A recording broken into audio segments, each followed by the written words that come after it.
एक वेबसाइट है cyber cops, free website है। वहाँ पे आप पता कर सकते हैं, वहाँ पे आप जान सकते हैं कि फ्रॉडस्टर कैसे ऑपरेट करते हैं और उन ठगी से आप कैसे बच सकते हैं।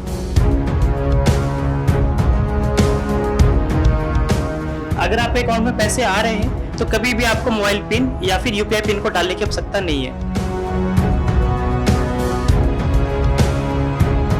कोई आपका फेक प्रोफाइल बना लेता है, कोई आपके ऑब्सीन फोटोज डाल देता है, कोई ऑब्सीन कमेंट करता है, तो उसके लिए आप हमारे पास कभी भी आ सकते हैं। सोशल मीडिया में पब्लिक के पास क्या कौन से अधिकार हैं जिसकी वो वर्तों कर सकते हैं, यूज़ कर सकते हैं, कौन कौन से अधिकार पब्लिक के पास होते हैं। फेसबुक की बात कर ली, ट्विटर की बात कर ली, इंस्टाग्राम, यूट्यूब की बात की। अगर ये स्कीम्स आपको ये कहती हैं कि आप बंदों को उस स्कीम में जोड़ो और उसके बदले आपको रिवॉर्ड्स मिलेगा, जितने बंदे आप जोड़ेंगे उतना ज़्यादा आपको रिवॉर्ड्स मिलेगा, फिर यह एक फ्रॉडलेंट स्कीम है। ਪ੍ਰਾਈਮ ਮੁੱਦੇ ਦੇਖ ਰਹੇ ਸਾਰੇ ਦਰਸ਼ਕਾਂ ਦਾ ਬਹੁਤ-ਬਹੁਤ ਸਵਾਗਤ ਹੈ ਜੀ। ਮੈਂ ਇੰਦਰਪਾਲ ਸਿੰਘ ਧੁੰਨਾ। ਜਿਵੇਂ ਕਿ ਅੱਜ ਦੇ ਦੌਰ ਦੇ ਵਿੱਚ ਭਾਵੇਂ ਅਸੀਂ 21ਵੀਂ ਸਦੀ ਵਿੱਚ ਪਹੁੰਚ ਗਏ ਹਾਂ ਤੇ ਅਵੇਅਰਨੈਸ ਦੀ ਜਾਗਰੂਕਤਾ ਦੀ ਕਮੀ ਹੋਣ ਕਾਰਨ ਅਕਸਰ ਲੋਕ ਆਨਲਾਈਨ ਠੱਗੀ ਦੀ ਗੱਲ ਕਰ ਲਈਏ, ਚਿੱਟ ਫੰਡ ਠੱਗੀ ਦੀ ਗੱਲ ਕਰ ਲਈਏ, ਉਹਦੇ ਸ਼ਿਕਾਰ ਹੁੰਦੇ ਨੇ। OTP ਦੀ ਗੱਲ ਕੀਤੀ ਜਾਵੇ, ਕ੍ਰੈਡਿਟ ਕਾਰਡ ਦੀ ਗੱਲ ਕੀਤੀ ਜਾਵੇ, ਡੈਬਿਟ ਕਾਰਡ ਦੀ ਗੱਲ ਕੀਤੀ ਜਾਵੇ, ਅਕਾਊਂਟ 'ਚੋਂ ਪੈਸੇ ਕਢਵਾਉਣ ਦੀ ਗੱਲ ਕੀਤੀ ਜਾਵੇ, ਇਹ ਅਕਸਰ ਸ਼ਿਕਾਇਤਾਂ ਦੇਖਣ ਨੂੰ ਮਿਲਦੀਆਂ ਨੇ ਵੀ ਕਿਤੇ ਇੰਨੇ ਲੱਖ ਦੀ ਠੱਗੀ ਹੋ ਗਈ, ਕਿਤੇ ਇੰਨੇ ਲੱਖ ਦੀ ਠੱਗੀ ਹੋ ਗਈ। ਇਹਦੇ ਵਾਸਤੇ ਜਾਗਰੂਕਤਾ ਦੀ ਕਮੀ ਕਿਤੇ ਨਾ ਕਿਤੇ ਮੈਂ ਸਮਝ ਸਕਦਾ ਲੋਕਾਂ ਵਿੱਚ ਹੈਗੀ ਹੈ। ਉਸੇ ਜਾਗਰੂਕਤਾ ਸੰਬੰਧੀ ਅਸੀਂ ਲੋਕਾਂ ਨੂੰ ਜਾਗਰੂਕ ਕਰਨ ਵਾਸਤੇ ਅੱਜ ਅਸੀਂ ਪਹੁੰਚੇ ਹਾਂ ਜਲੰਧਰ, ਜਿੱਥੇ SP ਹੈੱਡਕੁਆਟਰ ਨੇ ਰਵੀ ਕੁਮਾਰ ਜੀ, ਤੇ ਜਿੱਥੇ ਉਹ SP ਹੈੱਡਕੁਆਟਰ ਨੇ ਉੱਥੇ ਨਾਲ ਉਹ ਜਲੰਧਰ ਜ਼ੋਨ ਸਾਈਬਰ ਸੈੱਲ ਦੇ ਜਿਹੜੇ ਉਹ ਸਾਰਾ ਦੇਖ ਰੇਖ ਕਰਦੇ ਨੇ ਤੇ ਸਾਈਬਰ ਸੈੱਲ 'ਚ ਮੈਂ ਕਹਿੰਦਾ ਐਕਸਪਰਟ ਮੰਨੇ ਜਾਂਦੇ ਨੇ। ਉਹਨਾਂ ਨਾਲ ਅਸੀਂ ਗੱਲਬਾਤ ਕਰਾਂਗੇ ਵੀ ਸਾਈਬਰ ਸੈੱਲ ਕਿਸ ਤਰ੍ਹਾਂ ਕੰਮ ਕਰਦਾ ਤੇ ਲੋਕਾਂ ਨੂੰ ਕਿਵੇਂ ऑनलाइन ठगी तो बचा जा सकता है। बहुत बहुत स्वागत है जी।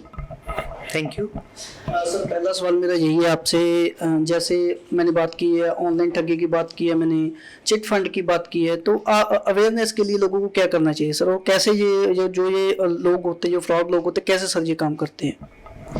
देखिए, सबसे पहली बात है कि अगर आप अवेयर रहेंगे तो आपके साथ साइबर ठगी नहीं होगा।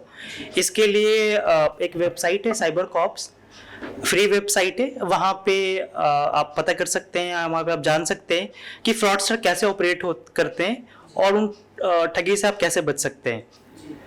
तो अब cybercops.com उसका URL है। इस वेबसाइट पर जाएं और आपको विस्तृत जानकारी मिल जाएगी कि फ्रॉडस्टर ठगी कैसे करें और कैसे आपसे बच सकते हैं। जैसे चलो ऑनलाइन की आपने बात की है, चिट फंड वाले हम कई बार केस देखने को मिलते हैं भी, बड़े बड़े कंपनियां आती हैं, पैसा इकट्ठा करती हैं और अपना पैसा समेट के चले, तो लोगों को फिर पीछे पुलिस के पीछे भागते हैं पैसा लेने के लिए। वो सर कैसे सारा वो कैसे काम करता है, वो गैंग होता है? देखिए, चिट फंड स्कीम में बेसिकली जो मास्टरमाइंड होता है वो लोग कहता है कि आप बाकी लोगों को एम्प्लॉय करो और उसके बदले आपको रिवॉर्ड्स मिलेंगे, बोनस पॉइंट मिलेगा या प्राइजेस मिलेगा। सबसे पहले जितनी भी ये स्कीम्स ऑपरेट कर रही होती है, चाहे MLM स्कीम हो, पिरामिड स्कीम हो, पॉन्जी स्कीम हो, इनको कुछ एक्ट्स का पालन करना होता है, जैसे price cheat money circulation act या फिर banning of unregulated deposit schemes act या फिर IPC। तो अगर ये इन धारों को फॉलो कर रही है फिर ये लीगल स्कीम है। बट अदरवाइज अगर ये स्कीम्स आपको ये कहती हैं कि आप बंदों को उस स्कीम में जोड़ो और उसके बदले आपको रिवॉर्ड्स मिलेगा, जितने बंदे आप जोड़ेंगे उतना ज़्यादा आपको रिवॉर्ड्स मिलेगा, फिर यह एक फ्रॉडलेंट स्कीम है।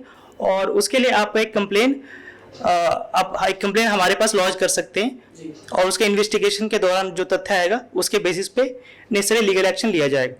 सर, जैसे कि आजकल चाहे पैन कार्ड की बात की जाए, आधार कार्ड की बात की जाए, हर चीज़ हमारे मोबाइल के साथ लिंक्ड है। तो सर OTP की दिक्कत आती है, फेक कॉल्स आती है, हमें अपना OTP दीजिए, आपका ये लकी स्कीम निकला है, हम आपका खाता बंद हो जाएगा। सर वो OTP को लेकर भी कहीं ना कहीं लोगों में अवेयरनेस नहीं है। सर अगर तो हमने पैसा निकाल मान लो डेबिट करना किसी और के अकाउंट में डालना है, फिर तो हमें OTP की ज़रूरत पड़ती है। अगर हमारे अकाउंट में पैसा जमा और फिर तो OTP की ज़रूरत नहीं। आइए सर थोड़ा सा क्लियर कीजिए। देखिए, फ्रॉडस्टर बेसिकली क्या करता है, खासकर यूपीआई पेमेंट में, कि फ्रॉडस्टर आपको एक मैसेज भेजता है कि आप अपना मोबाइल पिन डालिए, यूपीआई पिन डालिए और आपके अकाउंट में 10,000 या 20,000 या 1 लाख रुपए आ जाएंगे।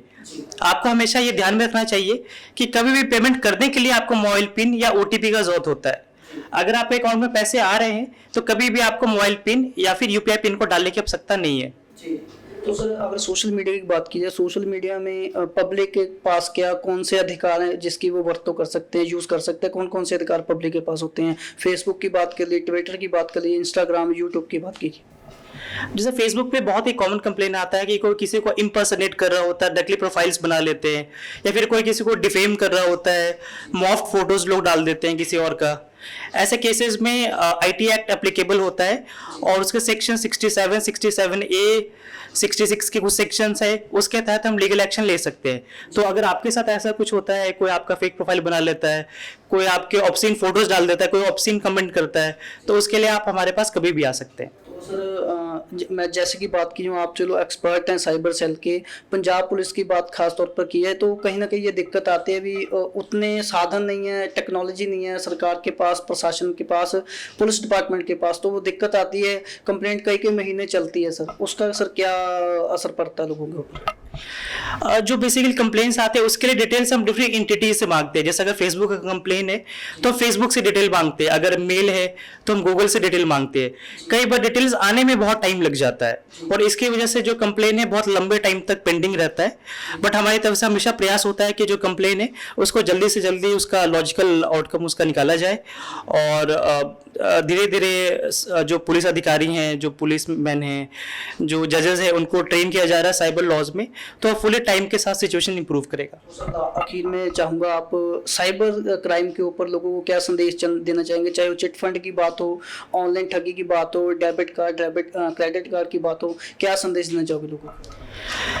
जो सबसे बड़ा संदेश मेरा होगा कि ज्यादातर ठगी इसलिए होता है क्योंकि जो विक्टिम है वो लालच में आ जाता है। जैसे अगर किसी को मैसेज आ जाए कि आपको 25 लाख का रिवॉर्ड मिला है और उसके लिए आप अपना OTP शेयर करें, मोबाइल पिन शेयर करें, तो कभी भी ऐसे लालच में ना आए।